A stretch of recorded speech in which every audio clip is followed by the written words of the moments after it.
Hey everybody, it's Sunnett, and we do it all here. What's up?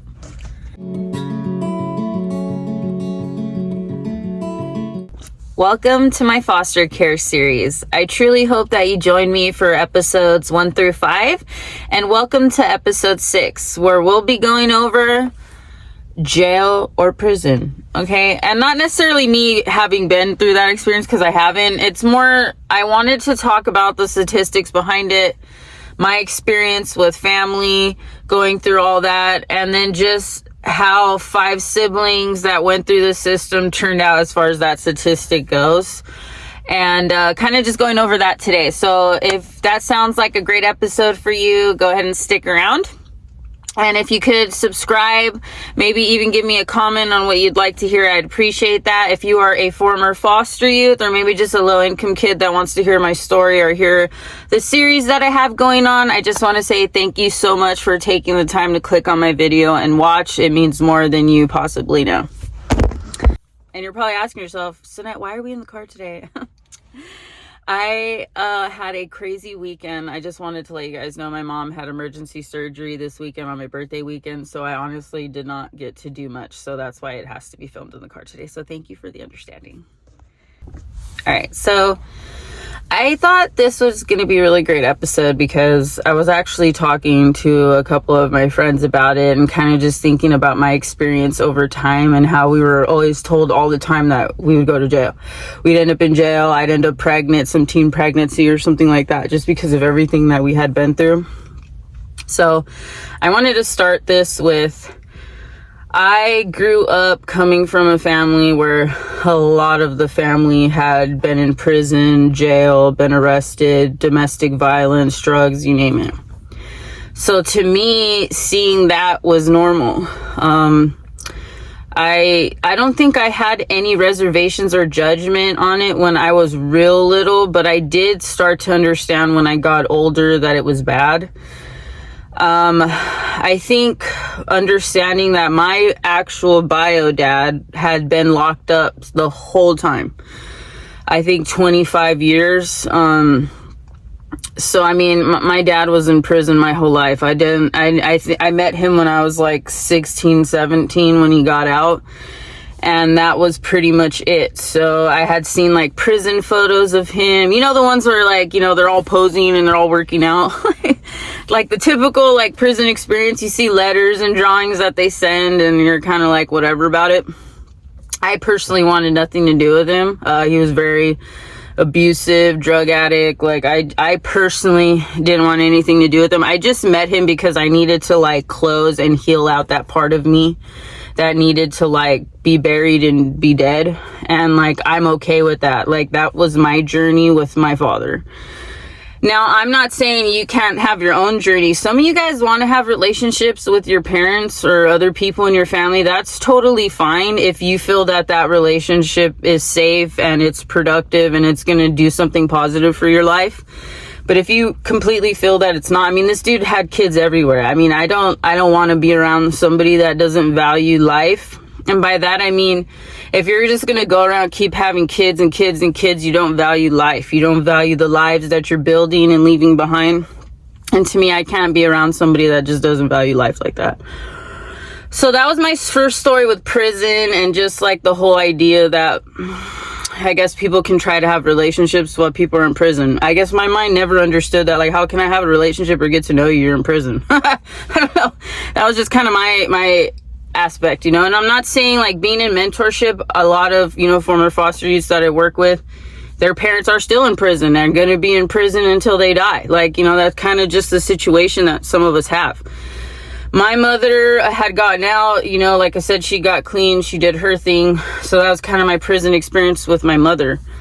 As far as moving into my family, my uncles, my aunt had robbed a bank, you know. She was in prison for a long time. And that's when I actually was forced to go like visit her in prison. And that's when it really started to hit me. I was like, I absolutely do not want to be in this fucking place. I'm so sorry, excuse my language, but like, I do not want to be in this place. the way it made my body feel and the way it just like sickened me to see these people like behind windows, like just craving for any ounce of like extra attention that they could get. And like to be locked away in a box, like I just knew right then and there I couldn't do it, you guys. Like, this is me personally out of the 5 of my siblings, okay? I knew already at this age, like 7, 6, 7, 8, I was like, absolutely not. Whatever I have to do to not end up in this damn place, I'm gonna do that very thing. So that was definitely like, I would say the ignite for me, that was like, I cannot do this. And I'm not saying that light bulb didn't go off for my siblings, okay? I'm just saying me personally, it went off for me then. And I knew no matter what I do in my life, that was one place I was never gonna be for myself. So as we got older, my aunt got out of prison, my uncles, all that stuff. A few of my, other family members went into prison young, whether they were beating people up, so on and so forth. And I just knew that wasn't the life I wanted to lead for myself. I knew I wanted to get out. So my mind, like I told you guys in my other videos, was getting out of the situation and environment and basically revamping and starting my life. So I kind of like moved separate. So my oldest brother was the first to get locked up on a drug bust. He was in there, I believe, 4.5, 5 years in almost the same prison our father was at. So when he did get locked up, a lot of people knew who he was because our father was in that prison for so many years. So that's when it really started hitting my direct family. After that, it was my other 2 brothers, one military prison and the other one regular jail. And then when I had all 3 of them within the courses of the same years, that's when I really started to feel the isolation, and I started to feel that weight of that percentage that everybody always told us, 3 out of 5 of you is going to end up in prison or on drugs or something. And that statistic had always stuck with me in foster care because we were so around it growing up. But when you actually have to live through it with your siblings, it like hits in a place that I can't really express, because I was over here trying to live my own life, rebuild, go to college, buy a house, doing all that stuff.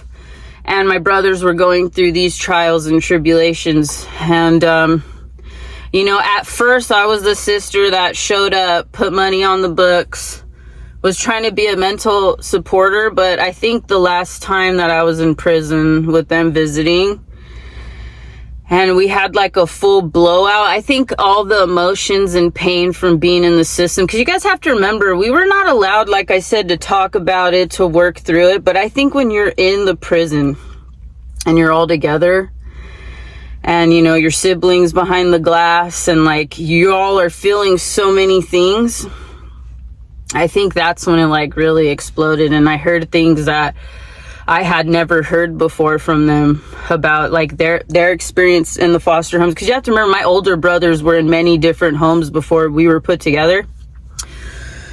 So they have like a lot of memories about their experiences that some they do share. But that was the first time they had like explosively went and screamed like these things that they had went through. And that's when it really started hitting me, like how deep the pain really went for all 5 of us, And it was in that moment that I realized that the type of help that we all needed, I could not give anybody. Like I had to go get the help separate from that and like really heal myself, because it really hit me that, that through everything that we went through, we were part of those statistics that 3 of my brothers out of 5 did go to prison or jail.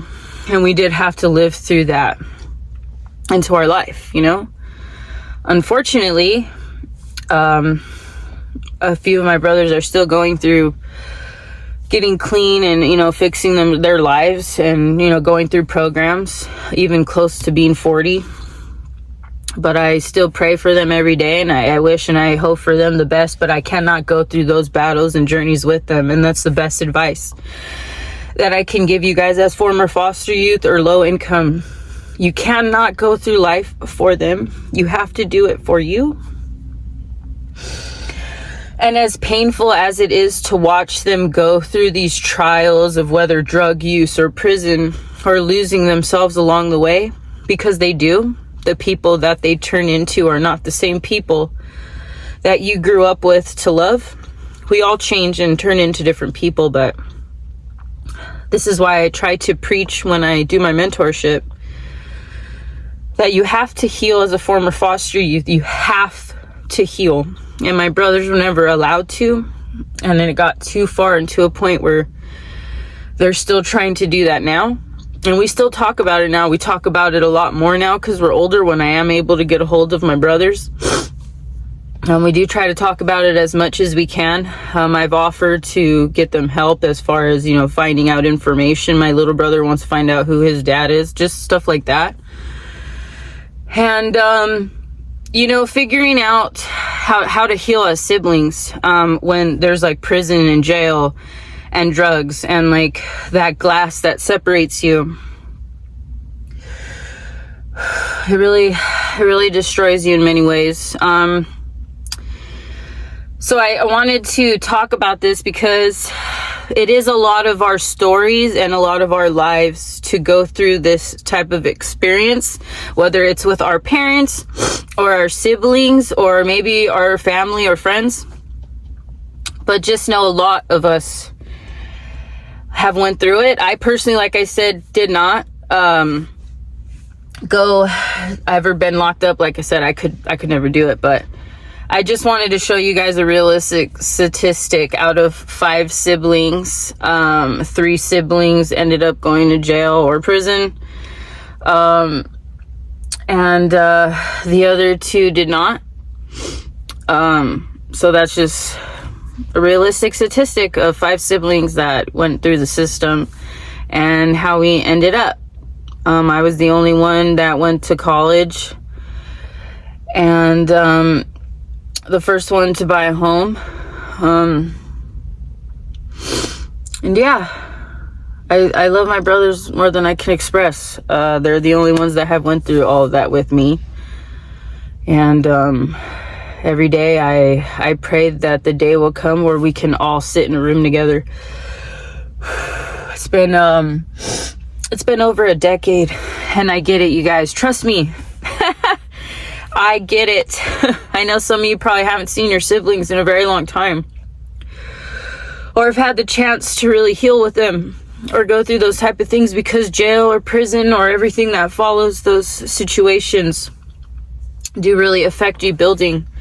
And I just want you guys to know that a lot of us are approaching our 40s and we're still going through it.